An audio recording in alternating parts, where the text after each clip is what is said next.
Welcome everyone. Today we have our the new episode. We will discuss about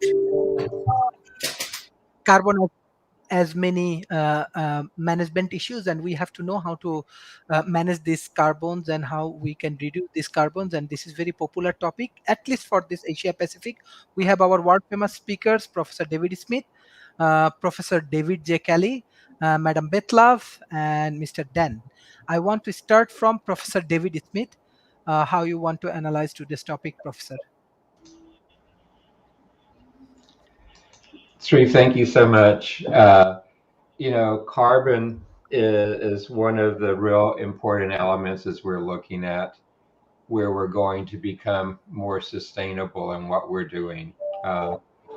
There's some great ways to begin to look at it as we're going through this. And if I go back to the Paris Agreement and the Generation Energy Act, it really set the stage for carbon management and really putting the pieces together on this. What is different today as we look at where carbon management's going is in the past it was mainly the large companies, the large CEOs beginning to look at how to manage carbon under the Carbon Exchange Act. Today we're beginning to see that spread much larger. Even the average consumer is getting involved in how to manage carbon as we go forward with this. And carbon is only one of the many things as we look at climate change and looking at the other elements. And it's one that we need to carefully manage as we're going forward. But there's so much depth in this subject. It approaches our food production, it supports our wetlands, it supports our forests and other things as well, that we can really jump into it and do a lot with it. I think this is a good way to get started, and then we'll dive deeper into it as we go forward. Thank you. Professor David Kelly. As World Talent Economy Forum, we are also working with different university grant commissions from different countries, and we are observing that this kind of topic, even AI, I know you are expert on that particular area, carbon management. So this is very important, but still, I think we need to create more awareness. We need to develop different kind of courses and different kind of opportunity for these developing nations, universities especially. So, what type of advice you want to share with our audience, especially for our academic partners? Well, so advice for economic partners uh, related to carbon management, right? Mm-hmm.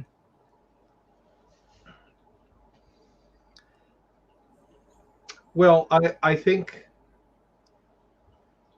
looking at ways of um,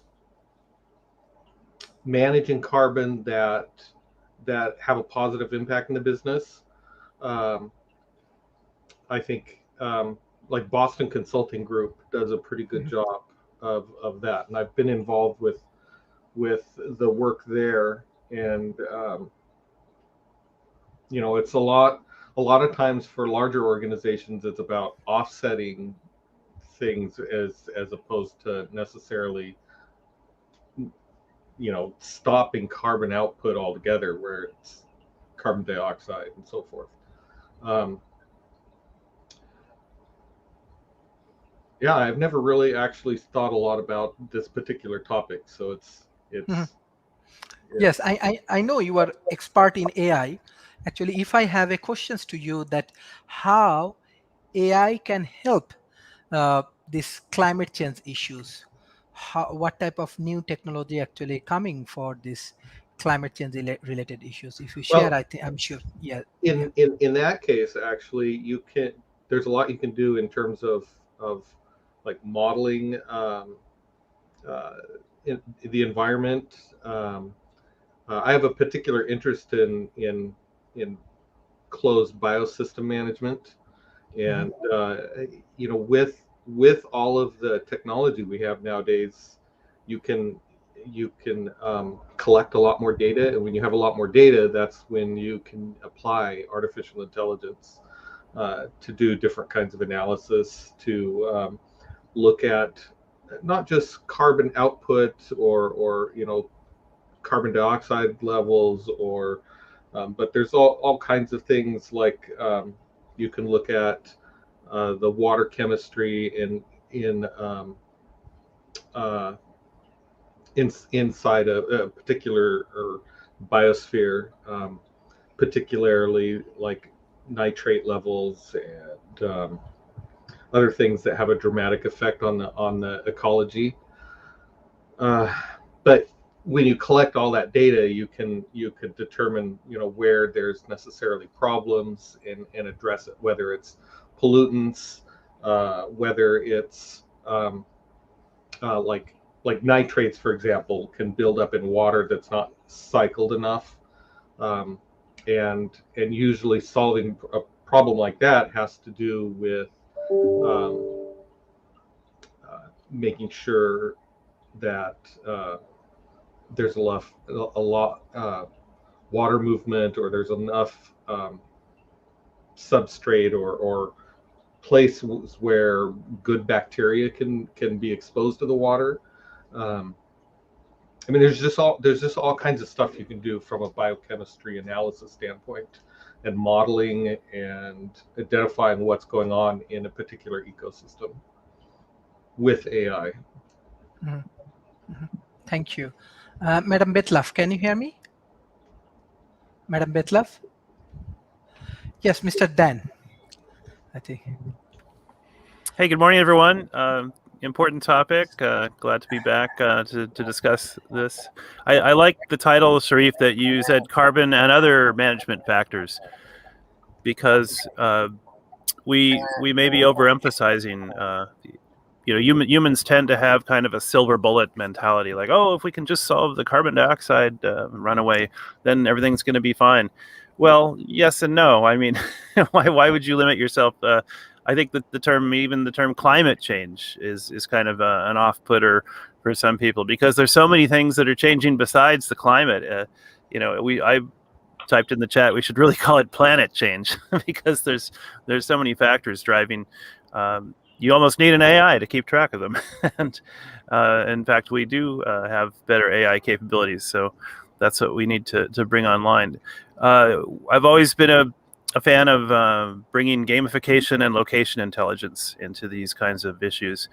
And I think I am a fan of the What 3 Words program that basically breaks the Earth into 57 trillion 3-meter squares and gives each of them a common 3-word dictionary identifier. It's, there's something like 1 billion unaddressed people that don't have normal official, physical addresses for their interaction with the world. So just doing that and making that kind of a gamified process is going to be huge. And okay, what can we do after we've broken the world into these 57 trillion 3-meter grids? We can start to collect what I call data wisdom. Data is not just useful by itself. It has to be coupled with wisdom before it becomes useful. And then you have to make it fun. You have to gamify the data wisdom. And fortunately, the digital technologies are giving us all kinds of ways to make virtual worlds. And in fact, Facebook is positioning itself as a portal to the so-called metaverse. There's a Discord channel I'm on called Decentraland, where people are building all kinds of things you couldn't easily build in the real world, but you can build them in the digital world.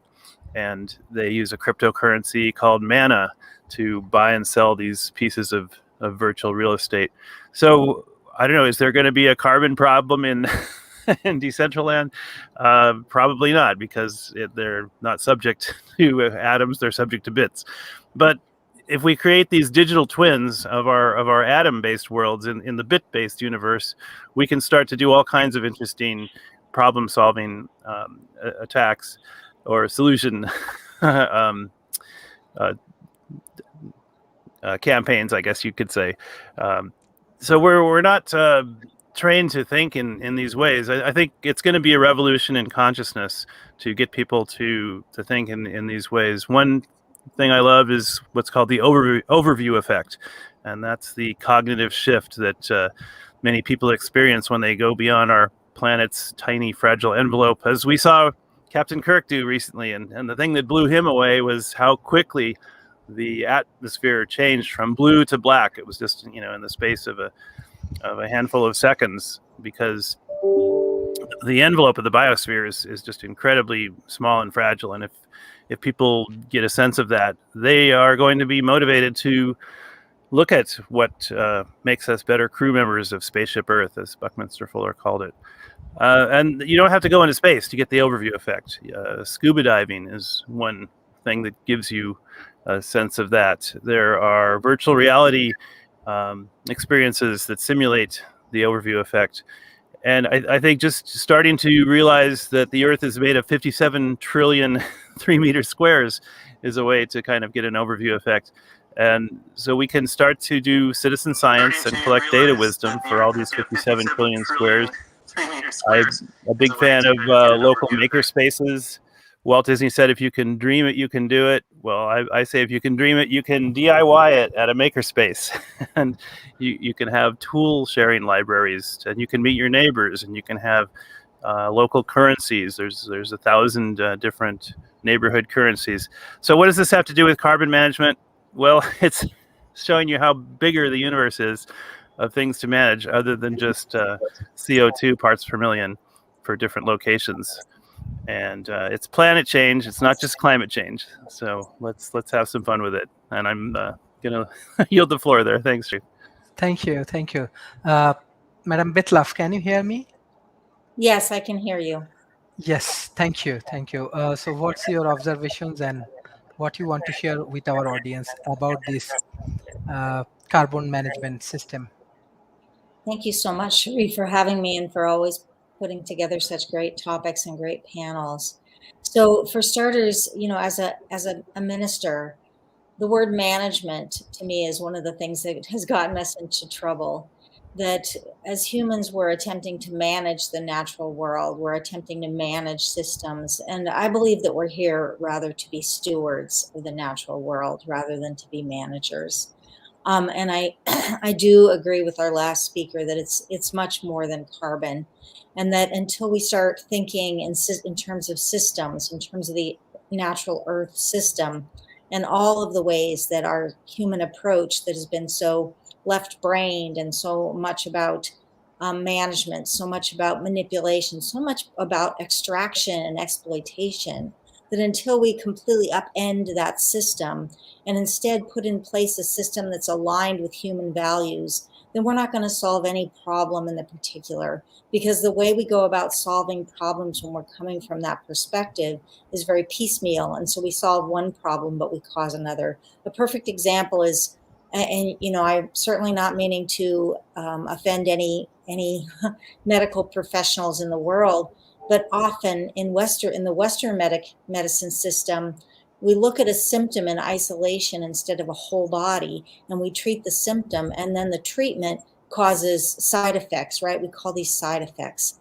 And that's the same kind of thinking that we're bringing to the problems that are being presented now, that are existential crises, that if we don't shift over to a more evolved way of being human in this world, we're not going to make it. So this is really essential. And, one of the things that we bring to the movement in my group, Eat for the Earth, is that we are committed to integrating the emissions related to our diets, because the conversation is so much about carbon when it comes even to the one crisis, the climate crisis.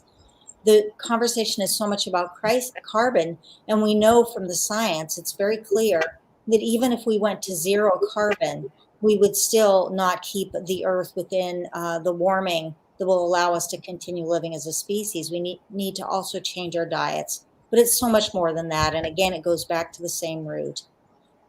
Most humans that I know would not harm another living being for their pleasure. Most humans that I know would not set up a system that completely destroys the only home we have, this Earth, Most humans that I know want what's good for all. They don't want to set up a system that benefits the few at the expense of the many. They don't want species to be going extinct in order that we might expand our farmland. They want a world that works for all. And it is possible if that is what we're focused on, if that is the goal that we're reaching for and how we develop these systems, then we will be the stewards that we are ordained to be. And we will naturally create stewards that are not systems that are not only sustainable environmentally, but also sustainable in every other way, that are economically beneficial to everyone, that promote health rather than disease, that lift up everybody. There is no reason on a planet of this size with the resources that we have that everyone can't thrive, not just survive, but thrive. There is no reason except systems that we have set up intentionally to exploit the many for the benefit of the few. And I believe that we can take this down. And I believe that this climate crisis is an opportunity for us to come together in collaborative ways and partnerships such as you're developing with the World Talent Economy Forum to really become the stewards of the earth that we were intended to be, and the stewards, the keepers of our brothers, our sisters, and those who are gender binary. And I trust and know that this and so much more can be done when we take human ingenuity and instead of directing it toward this management, this exploitative and extractive way of being in the world, that I have no doubt that we can create regenerative health promoting systems and that we will see the emergence of a human presence on earth that is sustainable and healthy and just and well fed and happy, where everyone can thrive within the boundaries of our planetary system. Thank you very much. Thank you. Thank you. Professor Donald, can you hear me? Hi there. Yeah, I can hear you. Sorry, it rained here for the first time in 2 years, and immediately the power went out. I mean, we're talking 10 seconds. It was pretty amazing. Sometimes the U.S. could be like a third world country in some places.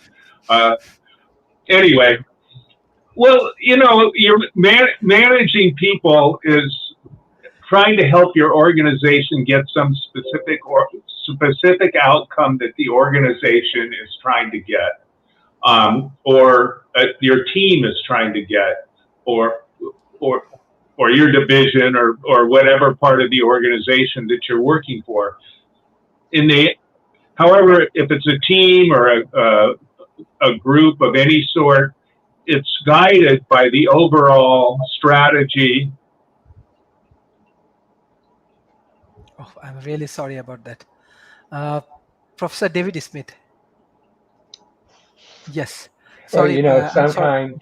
sometimes the Silicon Valley is a third world country, at least to those of us here. Okay. To me, all the details the other speakers have talked about are extremely important. But as I was thinking about your topic, Sharif, I understand the carbon at the front end, but then I go to the last of looking at how to manage, how the many management approaches are. And, we really need to go and look at how can we put directive action towards this. And what I have found real interesting is I've been a fan of looking at frameworks. And in carbon management and the whole area around this, there's actually several excellent frameworks that can be applied to this. You begin to look at them in a typical carbon hierarchy, where you look at how do I improve the efficiency of what we're doing? How can I begin to look at my own site and off-site renewable energy? Can I look at renewable resources such as solar farms or others? And then how do I begin to look at managing the offsets on those?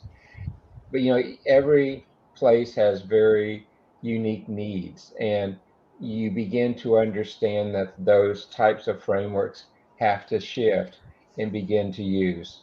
So the best framework I've seen in how you manage carbon is look at an approach of how do I avoid using as much carbon as I can use?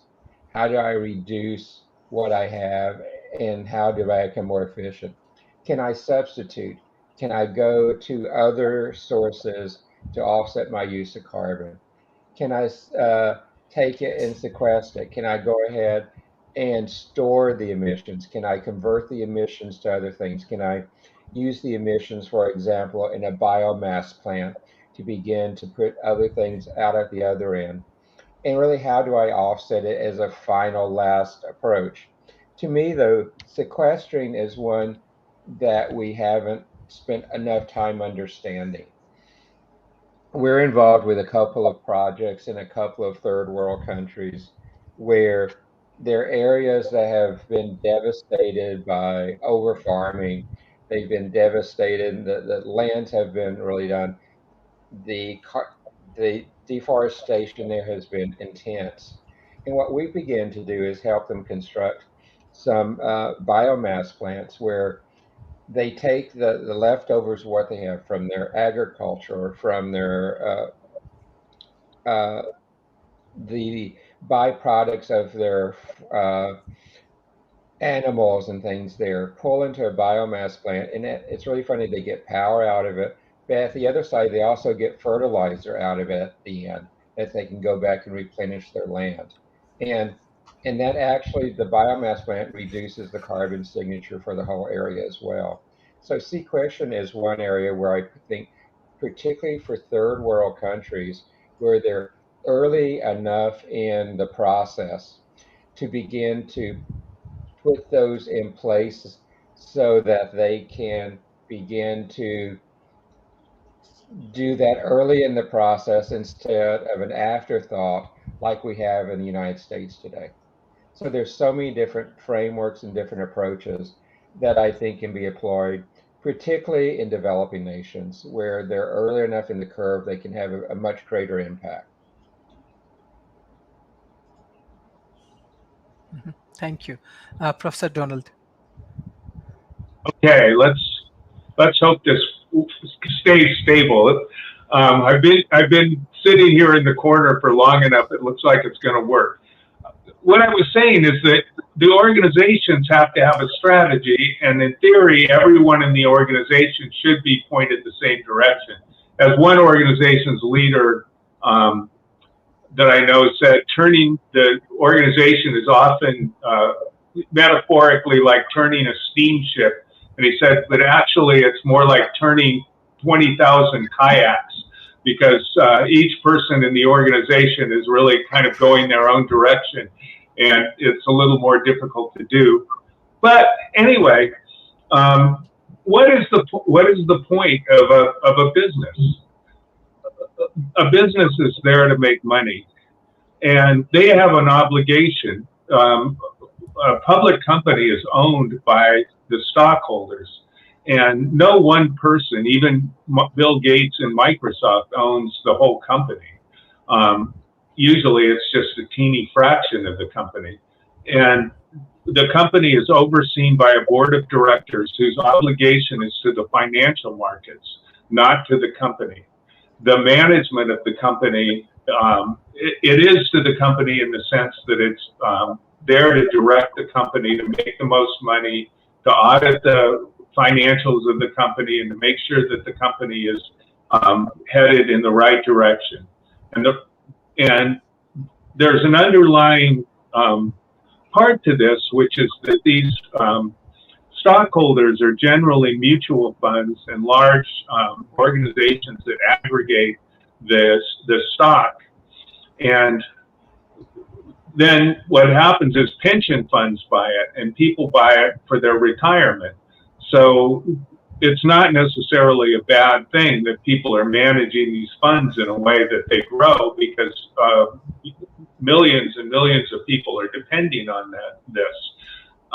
So it's a push-pull kind of an issue. So if management really decides that they want to go for more green situation, they have to do it in a way that will continue to let the bottom line of the company thrive unless the stockholders are willing to take a hit because to do the change. And that does happen. I mean, there are people right now, there are funds that you can buy that will not invest in companies that are using large amounts of carbon. So they won't invest in oil companies and things like that. So what the management is hired by the board of directors to run the company. And right now there's cultures, and in certain parts of the world like Oklahoma and North Dakota has one of the highest happiness indexes in the United States. And North Dakota is freezing cold in the winter. There was a time when a town in North Dakota caught fire and the fire trucks couldn't get there because a river had overflowed and ice floes were going down the street. That sounds like Dante's hell or something. I mean, you're in a city where the buildings are burning and the streets have ice flows going through a flood. But people are happy, and the reason is because they make so much money because of the oil that they're pumping. And so if you're a manager there, your obligation is to continue to make that particular type of business thrive. So how we're going to change is not the ability to do it, the fact that we have the technology to do it, and the change in our society and our way of thinking to be able to do it are two different things. And it's not, there's no real cut and dried way of doing it. I mean, things like advertising and propaganda and things like that do help change public opinion. But on the other hand, if you have, who is it that's going to make the propaganda? Who is it that's going to make the change in public opinion? That's fraught with peril too, because all of a sudden you have somebody who's got an enormous amount of power over how we think. So I'm throwing that out there as a difficulty that we'll face, and we can talk about possible solutions when it's my turn again. So thank you very much, Teresa. It's always excellent and fun to be on this show. You do a great job. Thank you. Thank you. Thank you, Madam Bitlove.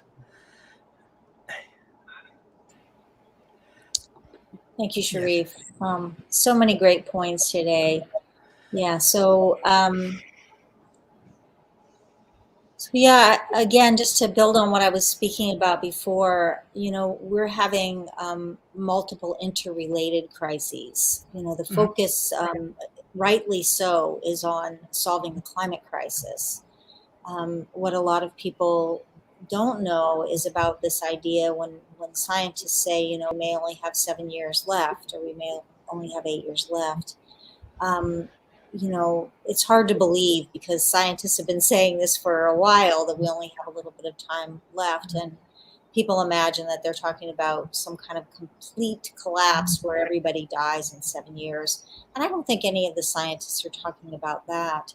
But what we do know is that we have already so warmed the earth that we're already in the midst of a huge catastrophic climate crisis, where we're already seeing, you know, in my home state of California, fires raging every summer, so that it makes it really hard for people to breathe, and people of all economic levels are losing their homes, and some people are losing their lives to these fires. And we have floods in other regions of the world, some regions that have never seen floods or have never seen these unreasonably you know, hot or cold weather spells. You know, we have the hurricanes worsening in their intensity. And what's going on in terms of that, you know, that 7 years or that 10 years, whatever figure is the most recent one that's being bandied about, is that we have a certain carbon budget, and that we've already burned through a lot of it, a certain amount of carbon that we can release into the atmosphere before we warm the planet so much that the feedback loops that are happening, for instance, as the polar ice melts, it exposes more of the sea, and the sea is dark the ice is light. So the ice has been reflecting the sun back out into space. And instead of reflecting the sun back out into space, we have it hitting these dark waters and being absorbed into the water, so the water warms more. So there's all of these different feedback loops. Like I said, holistic systems. We're dealing with holistic systems here. We're not dealing with one isolated problem. And so it can't be fixed with one isolated fix or with one fixation on one problem, which is excess carbon in the atmosphere. But what's going to happen if we don't, if we exceed our carbon budget, if we go outside of the planetary boundary on the issue of the climate? What's going to happen is that these feedback loops will be multiplying more and more, and it will be at that point considered to be out of the control of humans. Doesn't mean that some future race of humans might not find some kind of solution, or that after terrible catastrophes and major extinctions on Earth and the decimation of the human population, we might not find a way to kind of shift more toward an ice age again. It doesn't mean it might never happen, but we will lose our ability to powerfully act to reverse and to reverse the warming and to avert the worst catastrophes that can occur from the climate crisis if we don't act pretty quickly. And so again, this is an opportunity, because it's a holistic system, because all of these things are interchangeable, not interchangeable, but interrelated, that all of the parts of the system are working together as one great whole. And we have so disrupted the natural order of things that, first of all, we came on the scene and we stopped the next ice age. So that might have been our purpose. That's what my friend Dr. Silas Rao says, is that our purpose was to come and be the thermostat species of the Earth, because the Earth had been going through this pattern of ice ages and warming periods, ice ages and warming periods. Every time there was an ice age, there were massive extinctions, and then life, it started warming up and life started flourishing again, and then there was an ice age and massive extinctions. And we were on schedule to go into another ice age, but humans cleared so much of the Earth, burning forests to clear land for our animals, and then with the industrial age really ramped up the warming with the burning of fossil fuels and digging fossil fuels out of the ground, so that we're not heading toward an ice age. And David, if you have a comment about this, I welcome it. That's great. I'm coming from a lay person, a ministerial perspective rather than a scientific perspective. But if we are here to be the thermostat species, if that's true, that if we're here to regulate the Earth's temperature, then it's time for us to really take our role seriously and take agency in that role and go, okay, well, we warmed the Earth, and now it's time for us to bring it to a stable temperature, and we can do this thing. But we need to think very holistically. We need to think about how we can not just reduce carbon in the atmosphere, but also reduce the other greenhouse gases like methane and black soot and nitrous oxide, all of which come in large part from animal agriculture. We need to change to more healthy diets, more sustainable diets. We need to treat each other and the other living species with whom we share the Earth better. We need to stop encroaching on the wild lands, which creates these possibilities for pandemics. It's all interrelated, and we can do this thing. So thank you very much. Thank you. Professor David Kelly, I think you can share some scientific view with us. And beside that, if you share some views about carbon trading, if Boston Consulting Group has their own policy and strategy, how they are managing these things, if possible. Sure. So with the Boston Consulting Group specifically, their big focus is on a cultural change, trying not just within the corporation itself, but with our clients. And most of our clients are Fortune 500 companies, and so as part of our work with these companies, we're trying to affect cultural changes related to responsibly dealing with carbon. We don't really focus on regulation, but on the cultural change, because we think that's where it'll have the most impact is, when you convince people as opposed to forcing them.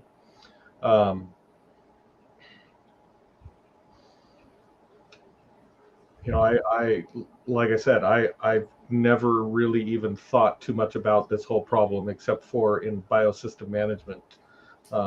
When you start talking about managing pH, water chemistry, and air. I know one thing, with heating temperatures, Beth mentioned the ice melting, but the other issue is the permafrost melting, because it releases so much carbon dioxide, and I don't think the Earth can get to a point where we can't manage the temperature. I mean, it would be extremely expensive, but I mean, we can control the temperature, and even like if you take a look at what happened with Venus, with the atmosphere makeup and how the runaway greenhouse effect on Venus boiled off the oceans and turned it into, I mean, it's hotter than Mercury, but we still could manage that. Although that would be a horrible place to go for Earth before we get around to actually managing it. But I don't think it's ever too late. Thank you.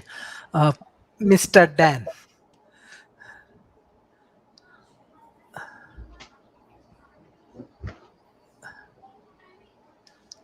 Unmute, please.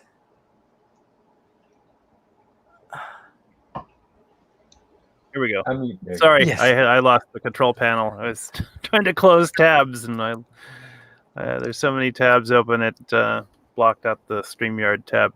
But yeah, I think we need to take into account that we are, as Reverend Beth said, we're a thermostat species, and I think one of the ways we're a thermostat species is we're the curious, exploring species. That DNA brought about through some unknown process. We think we know how it works, evolution, but that doesn't seem to explain all of it. There's a lot of mysteries about our origins and such. I mean, look at the dinosaurs had a very good run of 100 million years, and they were content to just munch on plants until an asteroid caught them by surprise, and so what do you know? They're all extinct. And the humans have had a similar kind of storied past. There was something called the youngest Toba eruption, which happened in Indonesia about 75,000 years ago, and this caused basically a nuclear winter for 6 years, and the human population was actually knocked back. According to genetic evidence, some people think it was as low as 40 breeding pairs of humans. So we were pretty darn close to extinction. Not too far in the past. I mean, 75,000 years is a eye blink in the geologic calendar, and more so in the calendar of the universe lifespan. So we can't take these things for granted. I mean, I think recently Elon Musk said, he's going to do his best to make us multiplanetary, but he honestly doesn't think he'll still be alive by the time there's a self-sustaining Mars colony. But I think you hear a lot of people say, well, let's fix Earth first. There's so many problems here. We shouldn't be worrying about space until we've got the Earth all fixed. Well, you know what? The Earth never has been, or never will be totally fixed or stable. But we only have one shot to become that thermostat cosmic species, and we can do it. So the people that are trying to get us multiplanetary are probably the most environmentally concerned people, because as David Kelly was saying, he's done work on closed ecosystems, closed life support systems. This Earth is a closed life support system. It is spaceship Earth, and we're all crew. There are no passengers. We're all crew. Some of the crew is better provisioned than others, but if this spaceship sinks, there's no business on a dead planet. Carbon management or not. I mean, we need to look at the bigger picture, and that's living planet management, and that's more than just carbon. Carbon's a good start, don't get me wrong, but there's very much more on the table. So I'll let you go to someone else there. Thanks. Thank you. Yes, Professor Donald, specifically for carbon trading, if you give us some idea and some strategic point of view for our audience, I think we can develop better policy for carbon tradings and this kind of things. If we can do carbon trading on an international basis, that could be extremely helpful. As we've talked about before, Iceland is selling carbon credits. So Iceland doesn't have a lot of stuff to export because it's pretty small. I mean, it's not covered with ice as the name implies, but it's still fairly small. So what they've been doing is using their geothermal energy. Geothermal energy is also hard to export because you need to have transmission. So and transmission that decays over time, over length. I mean, the longer the transmission line, the lower the amount of electricity that comes out of the other end of it. So what they've been doing is they've been taking carbon out of the air and then selling the carbon offsets.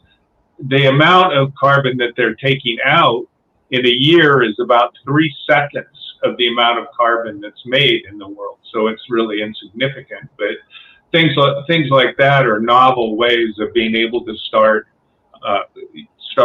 doing carbon trading.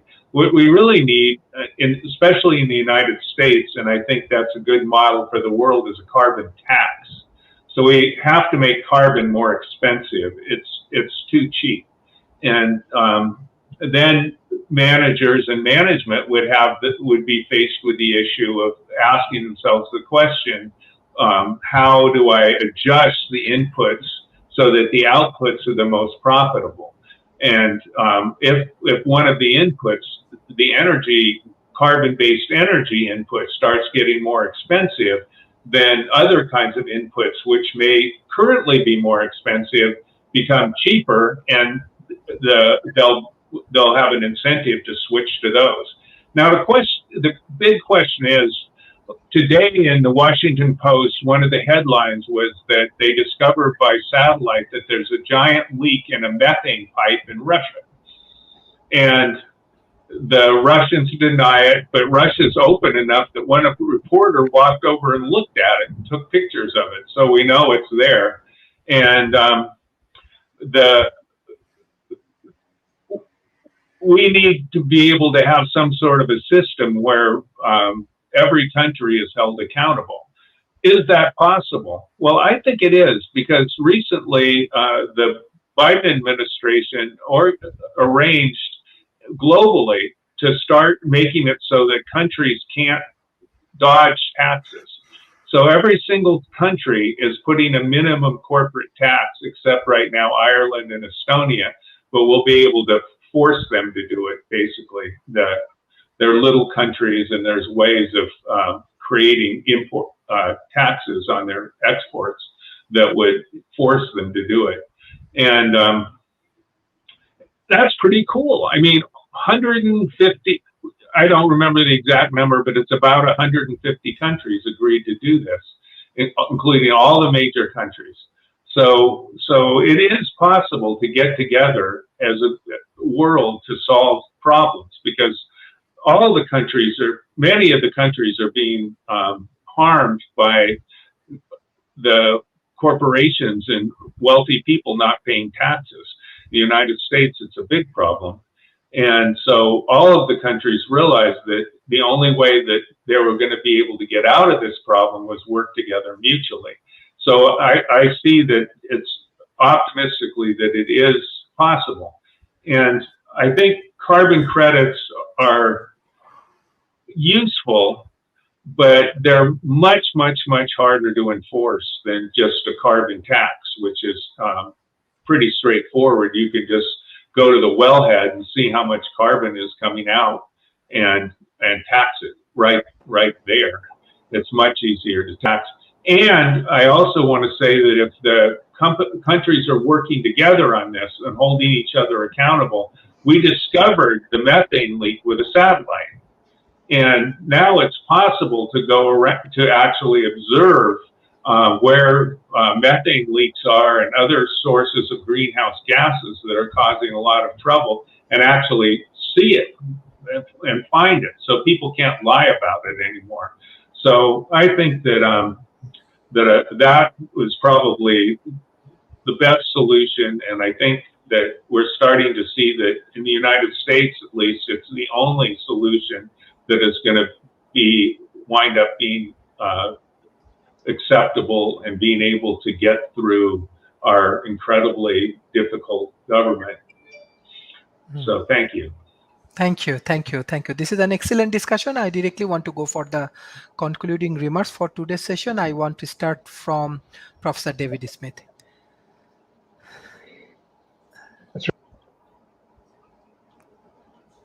This is one of the major challenges of our generations right now, is how to address these problems and put them in an appropriate perspective. This problem, like so many of the problems we've been addressing lately, have a global impact and need to be attacked from a global basis. Any one company, any one country cannot have a sizable enough impact to make a difference.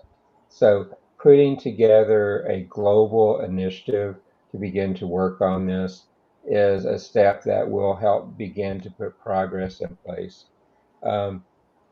The geopolitical impacts of this are immense and have to be recognized immense. So it really is the collaboration between all the stakeholders of the planet to go and put the elements in place here.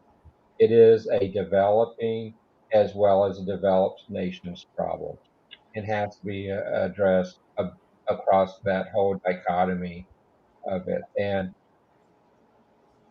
one of the challenges when you deal with global problems is it's very difficult to get global action synchronized together to make the difference. This is an area where global action has to be synchronized together to make an impact that's meaningful and that can be taken care of in the long term. So it's a great topic, but it's one that has a large hurdle to get over as we take a global action to accomplish these goals. Thank you, Professor David Smith. Professor David Kelly, what's your concluding remarks for today? Well, I just one comment in particular is that I think in some cases we're making mistake with regulation. I don't really think we should be regulating anything to do with the economy or with individuals. And I think the like the U.S. tax law, for example, is so overly convoluted that we don't want to make it more complicated. Whereas as for corporations, I don't have a problem with taxing them, but I think we got to make sure we look at the economic impact, which is probably as important, in my opinion. Thank you, Mr. Dan.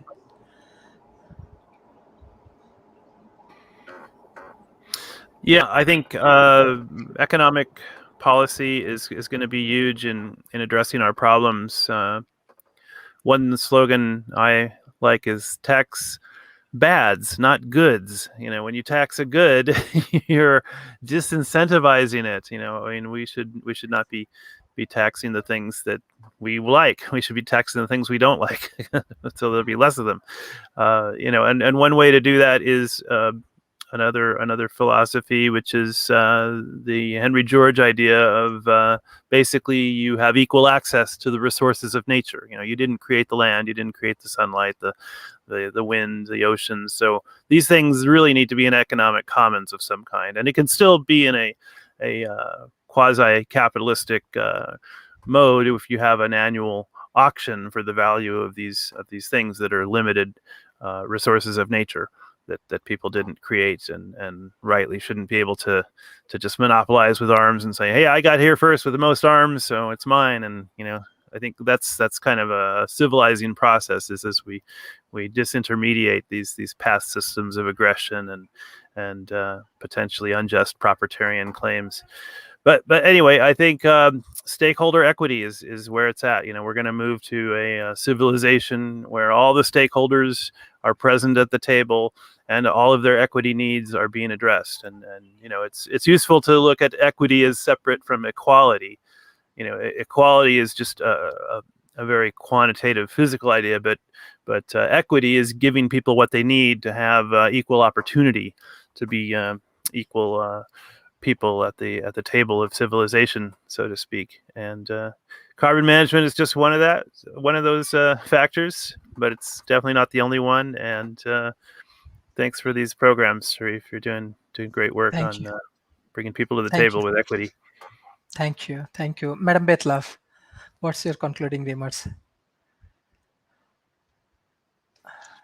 Can you unmute, please?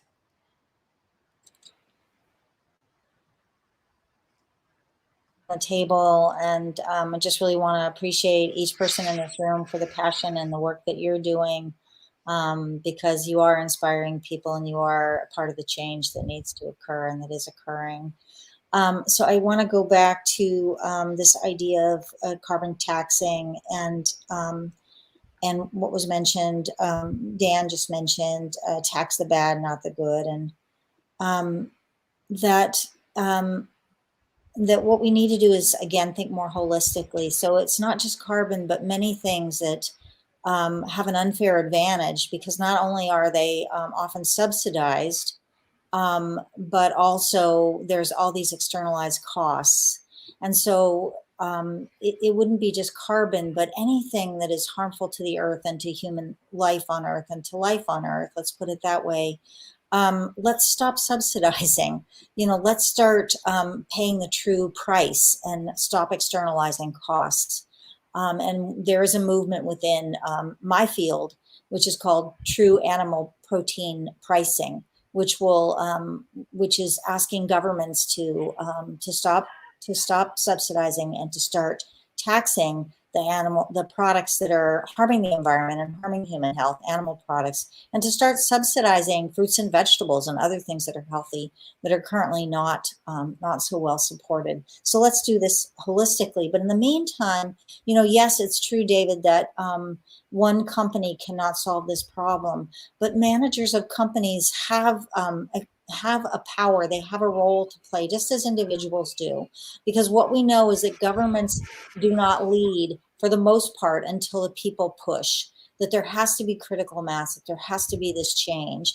And when this change occurs and enough companies are saying, even though we can get, carbon cheaply and there's no tax on it yet, even though we can feed our employees burgers for $3 a piece or $2 a piece instead of the $11 or $12 they would cost if the true costs were included. Even though we can do these things, we're going to be proactive, and we're going to create a model company that other companies are going to want to follow. And we're going to make choices across the board that are supportive of the world that we want, a world that our children can inherit, that they can still live in, a world where it's sustainable, a world where people are healthy. And I believe that is possible and that we have that power. I want to go back to that idea. I believe it was David Kelly that said we can't manage the Earth's temperature. It's true, we can't manage the Earth's temperature. That consciousness will not do. We can invent all these bioengineering solutions, but we can't really manage the Earth's temperature because we're only one cog in the wheel. We're a very important and very powerful cog. But what we can do is we can become stewards of the Earth system, and we can reverse some of the damage we've caused so that the Earth can rebalance. And one of the most powerful ways to do that is a shift in diets towards more plants and less animal products, because then we can free up all the land that's being wasted to grow animal products in a very wasteful way, where we take 1 pound of protein and turn it into a tiny little bit of protein, or let's many pounds of protein and turn it into 1 pound. Like, let's start growing the food to feed humans directly, so we stop wasting protein and land and water and all the other nutrients. And let's take all that excess land that we free up and let it rewild, let it reforest, so it can start being a carbon sinks again.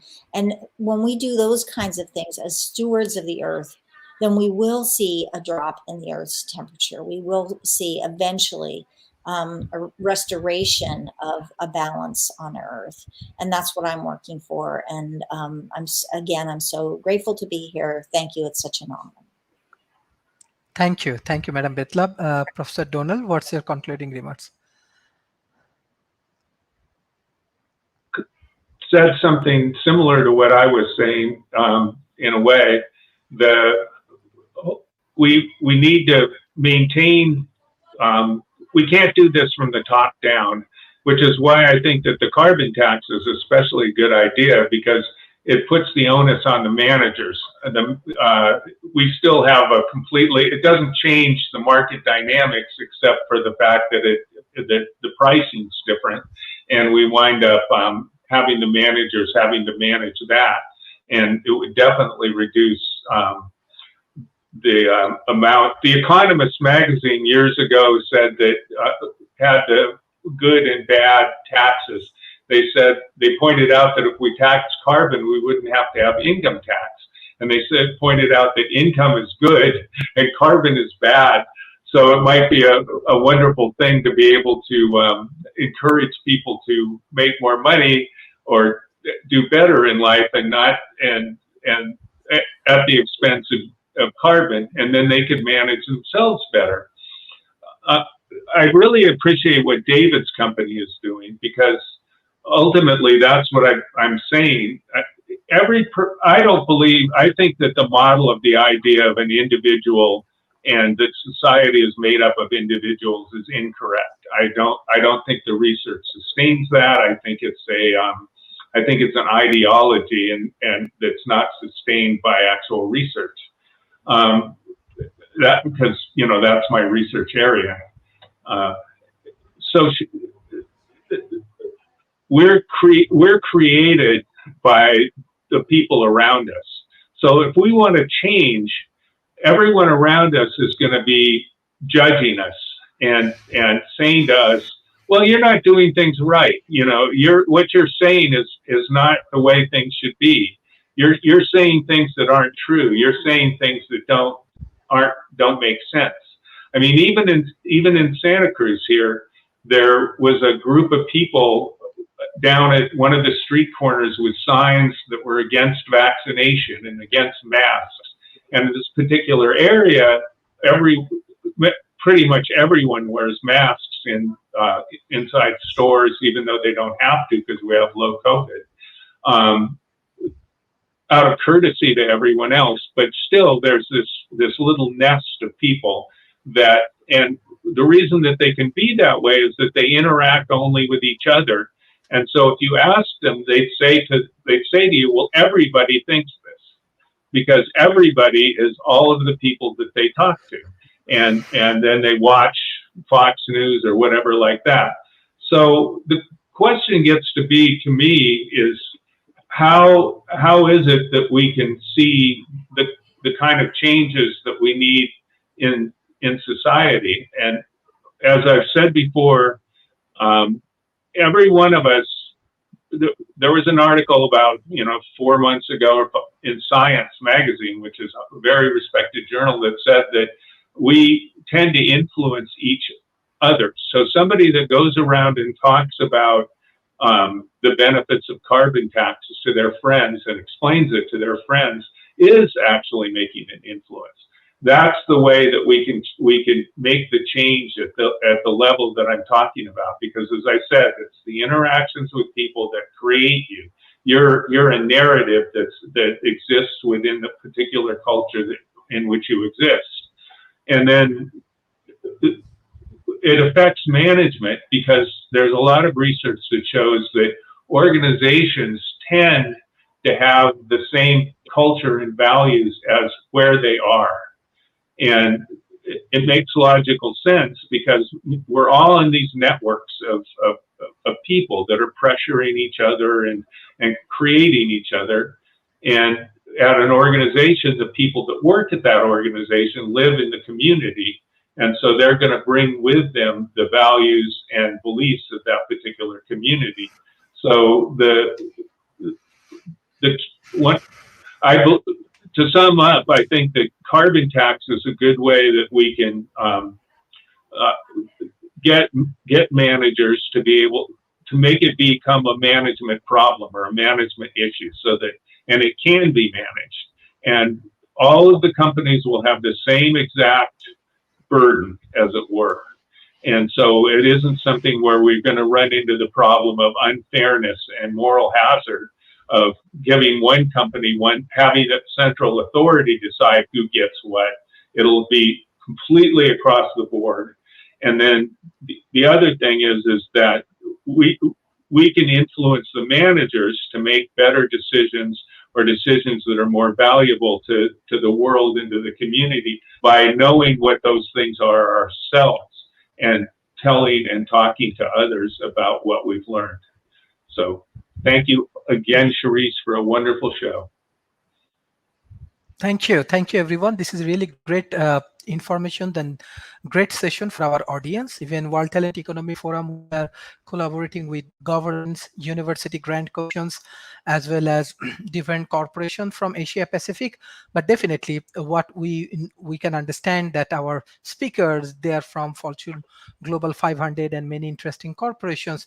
The government from the developed nations as well as academia, they have to collaborate with the developing nations. But World Talent Economy Forum ensure all of the largest corporation from Asia Pacific, the government bodies, and the university grant commission, they are supporting World Talent Economy Forums, and they believe that how World Talent Economy Forum moving with our open dialogue and the practical initiative with startup ecosystem, it will be helpful for our local economy and it will solve many problems. And definitely we need support from the developed nation. If we get this guidelines, support, and a lot more research outcomes, hopefully it will change millions of people's life.